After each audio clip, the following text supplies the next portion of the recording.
Welcome back to PRN Test Drive. I'm James, and this week I've been testing the 2025 Mazda MX-5 35th Anniversary Edition. Now, the 35th Anniversary Edition comes as you see it. You cannot customize it. This is exactly how Mazda wants it to be. And it is a limited run as well, so only a couple of hundred available in Canada. So if you do find yourself with one of these in your driveway, you are part of a very special club when it comes to owning an MX-5. No notable changes between last year 2024 and this year 2025, but in the case of the MX-5, that is absolutely okay. They got the design right last year. Everything about it was just fun to drive last year, and I can tell you that that is still the case this year.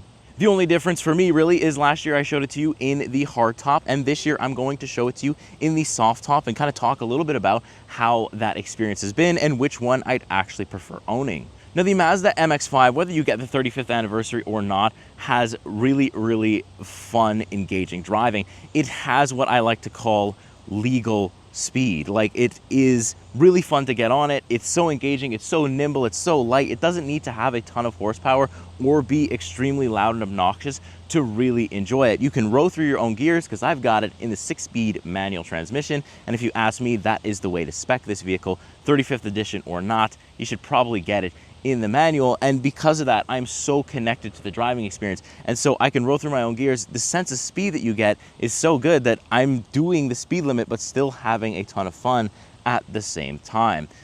Now, if you, of course, don't care to drive manual or you don't want to learn at all, well, you can still experience a vehicle like this because Mazda does offer the MX-5 in an automatic transmission. So you aren't missing out if you don't care about driving manuals, which I think is good. It's rare to see manufacturers give us a choice nowadays between manual and automatic, and I absolutely love it when we do see that. Now, I'm going to tell you everything there is about this 35th edition and just everything there is to know about the MX-5 in case you missed our last videos on it. I'm going to try to drive with the top down and with the top up. Hopefully the weather holds up. It is fall here in Quebec, so the weather is kind of 50-50, so we'll see how it goes throughout the filming here, but let's get into it. So let's take a look under the hood of the Mazda MX-5. No horsepower bump or any mechanical or engine changes for the 35th anniversary, but trust me, that is no problem because the MX-5 being light and nimble, it just makes it pack a punch really with the horsepower numbers it has. It's powered by a Skyactiv G 2-liter 4-cylinder engine producing 181 horsepower and 151 pound-feet of torque. Now, despite it being under 200 horsepower, this thing still rips. Pair it with the 6-speed manual transmission that I've got here, and the sense of speed that you get from this MX-5 is truly wonderful. It feels like a fast car, and it is fun to drive it fast because really it isn't that fast, but you're so low to the ground and so connected to the vehicle that any speed in this thing just feels quick. Now, of course, is a rear-wheel drive, which obviously adds, at least for me, it adds to the immersion, and it's got a 50-50 weight distribution. Now, in terms of pricing for this 35th edition MX-5, you're looking at $47,000 Canadian, which is honestly surprising. I thought it would run us quite a bit more for the special edition, but $47,000 for a very fun vehicle doesn't seem that bad to me. All right, on the road now, 2025 Mazda MX-5, 35th anniversary, but honestly, when you take it on the road, doesn't really matter what version you get. This thing with a manual transmission is so engaging, so much fun to drive.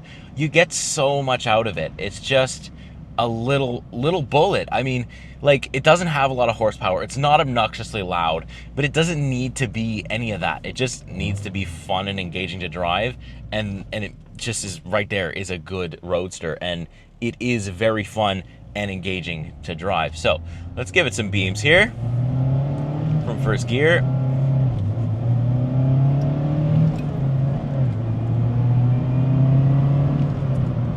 So all of that action and all of that noise and ambiance that you heard, I'm still doing relatively the speed limit. I have not approached a level where the police would want to pull me over and I'm like in fourth. And so That's what I meant at the beginning of the video when I told you that you can do a lot of things legally with this, that you can have a lot of fun with it and not break the law and also not really break the bank. This version is around like that $47,000, $48,000 mark, which is really, really decently priced, if you ask me, for something that is so engaging, but at the same time, it does lean a little bit towards the expensive side because you can't really daily it in terms of a winter car. You're just not going to want to take this out in the winter. If you do, you are a very brave human being. The Quebec winters, it wouldn't survive. I think, 30 centimeters would absolutely cover this thing and you wouldn't be able to move. But you can enjoy it in nice weather like this. I have pretty decent weather here. I really, really love how the connection is. I'm rowing my own gears. I can hear a lot, because obviously the road noise is very much present, soft top, hard top, that has made absolutely no difference. But look, I'm turning in this fast corner, I'm in 6th gear, nothing really to do, but I'm so connected. I have so much confidence that I can place this vehicle's front end exactly where I want it to be. And I can just place the body, and there's very minimal body roll. It's just so in check because it's so small. It's as close to a road legal go-kart as I think you'll ever get that is also a manual. It is just so connected. I will say that the transmission in the MX-5 is slightly less forgiving than something that has a rev match that is constantly assisting you with its revving. This, you very much have to do it yourself, and I am not good at it, and I'm not afraid to admit that, but it does forgive me in the fact that it's not stalling out every time I don't rev match downshift properly or whatever. I'm able to get it started and stopped quite well at say an intermediate level of driving manual transmissions. That's pretty much the point that I'm at now. So in that regard, ease to drive, the manual transmission is easy, but a little bit less forgiving because there's no assist systems. There's really no safety net. It's either you know what you're doing or it's gonna be a really jerky ride at times. And that's kind of the fun of it too. That's kind of completely fine as well. So an example here, we'll try to rev match downshift from 6th to 5th gear. Little rev of the throttle, see that was way too much. But there's so I think over time you'd probably be able to master this. If you owned it and you drove it every day, you'd probably be able to get good. Sometimes I do it flawlessly and I'm okay, I can race in the world championship of Formula 1 because I can rev match downshift like a true F1 driver. But yeah, no, it's just not the way, and definitely needs a lot more practice. But starting from a stop sign just like this, absolutely no issues.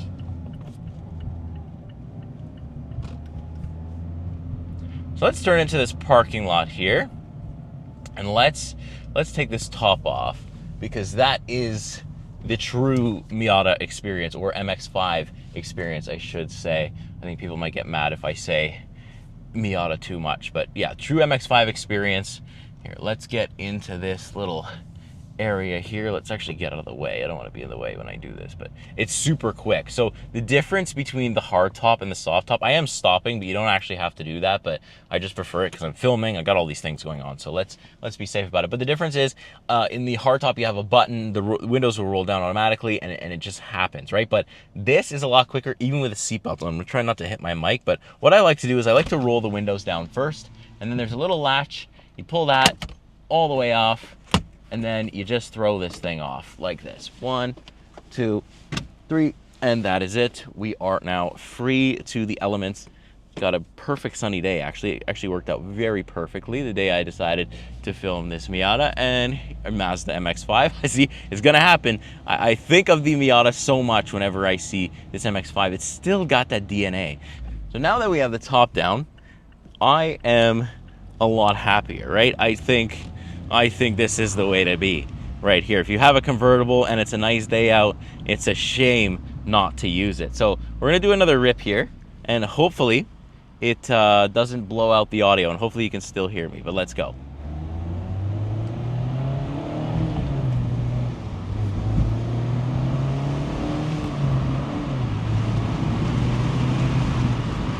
And just like that, I'm behind slower traffic.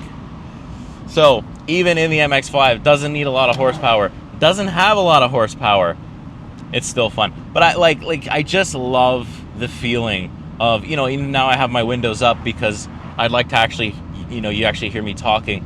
it's just so freeing, especially like in the fall now. The leaves are changing colors. If you could find like a scenic route or somewhere in the mountains or something with this and drop the top and just enjoy it, oh my goodness. It doesn't matter what the exterior looks like, doesn't matter what the interior looks like, your opinion on colors or clashing, that all goes out the window because the experience is so good. And I think that's what the MX-5 is. It is truly still a pure driving experience, and I love it because you just don't find that nowadays. There's just not a lot of cars that are raw. Like I said, this vehicle doesn't help me. It's not rev match downshifting for me. It's not doing anything for me. I've got to do it all myself, and I kind of like it. Now let's talk a little bit about interior. So I showed you how the drop top works. Very fast, very efficient. It actually is pretty good because I was at a stoplight the other day and it started raining, so I was like, okay, let's stop real quick, and I was able to throw this top back up so quick that like I didn't hold up traffic or do anything. It was so fast, way faster than I think the hard top would have been. The hard top really does take its time, and you can't go too fast, and it's all these things. Soft top, one switch, boom, throw it over you. It's really dependent on how fast you can be, not how fast the system will deploy the hood. So steering wheel is the same as it's always been for the MX-5. Very, like, it's very nice and nimble to hold in your hand. It matches the vehicle's size very well. I find myself just enjoying like just the feeling of the steering wheel. And it's got physical controls exactly how it should be, right? You don't want any weird touch buttons, especially when you're literally doing everything yourself, right? And if you're not really used to driving manuals, like I'm not really used to it yet, you don't really want to be distracted with some touch buttons that always go wrong. So very good remarks there. Let's take these windows down a little bit because we're going to go a little slower here, just cruise around and talk about our interior. So I have two analog clusters here in my gauge cluster. I've got one for the speed and one for the revs. The revs is the one that is front and center, exactly where it should be if you're driving a manual vehicle. And then I don't have any heads-up display or anything that digitally tells me my speed, so I'm very much on the analog. And again, that's something I really appreciate with the MX-5. It just feels analog, it feels old school, it feels raw and genuine, and like there's not a lot of tech interference here either, and I like that. You do have, though, a little digital cluster on the left-hand side, which can show you your fuel, different things like that, lane keep assist, different options and stuff like that. But really the main two ones are all analog and all old school, and I think a lot of people are going to appreciate that. I also do have like a sport button or a sport mode where it will kind of turn the traction control slightly off, and then there's another button to turn it all the way off. Door controls, I've got two switches for the window controls, and I also have obviously the mirror adjustment, nothing crazy. I like how the little vents too and the side panel of the door here is paint matched to the outside. It looks really cool. It's like the outside bleeds into the inside, and then of course we do have these really nice colored interior. I like it. You can see we have a special 35 anniversary badge right on the headrest, so it kind of gives you a little bit more, you know, show on the interior as well to, you know, let people know that get into your passenger seat that, hey, this is a very special edition of the MX-5, and it shows on the headrest. It's also got a Bose sound system inside of the headrest, and it's also a Bose sound system throughout the whole vehicle, so that's very, very nice. Very good sound system. It's very easy to hear when the windows are down and the wind is everywhere in your face. You can still hear it. It does adjust the volume for you. That is an option you can kind of play with in the digital infotainment display. It's very simple, very much plug and play. Wireless Apple CarPlay, Android Auto is going to be there should you want to use it, but there's nothing hidden. There's no, like, you know, drive settings to really go through. There's nothing to really customize. You just plug your phone in or don't plug your phone in and just enjoy the drive. That's it. It's not complicated at all. I think the settings I played with the most are probably the sound settings, and that's it. I really haven't touched this infotainment display other than to like mess with my Apple CarPlay. That's all I've done. And then for HVAC controls, of course, we have these big dials. Again, very old school like, but very analog as well. You very much understand how to use this stuff. And I have heated seats, no ventilation. Would have been nice maybe to see some ventilation this year, but honestly, not a deal breaker at all for me anyways. There's a little bit of like storage for your phone and stuff like that. There's of course two USB-C ports, and then we get on to our 6-speed manual transmission like I showed you before. It's got short throws and stuff like that, so very, very easy to operate and feel as well, so no complaints there. The reverse is kind of like a push lockout, so it's a push and a slide to the left and up, so very easy to use, and you're not gonna accidentally put yourself in reverse when you're trying to go into first gear. That's something I worried about a lot as a beginner, not something I worry about so much now, but also really, really good. I do have this little Mazda knob. If you're familiar with Mazda vehicles, you know that we have this little tuning knob that you can control the infotainment display without actually having to touch it, which is very nice, and you have a bunch of quick access buttons. I have a little bit of storage in the little like armrest here, and then also a little bit of storage in the back, and then 2 cup holders, one which you can remove and put on the passenger side if that's something you want to do. And of course, I do have a manual parking brake. So like I said, a very limited amount of electronic stuff going on in here, which is very, very cool. And I do appreciate it for what it is. Overall, the interior is very nice. I like the color, and it's actually quite comfortable. You don't feel too much of the bumps and rubs. And yeah, it's just been such a nice thing to use. There's not a lot of space in here, but that's kind of the thing. You understand when you get into one of these things that, well, probably not gonna have a lot of space to move around, but that's completely okay. I like the old school mixed with the new stuff. It is just been a good experience, and yeah, I think a lot of people will enjoy the 35th anniversary. I do like that little thing on the headrest there. So overall, interior and driving, it's been a lot of fun.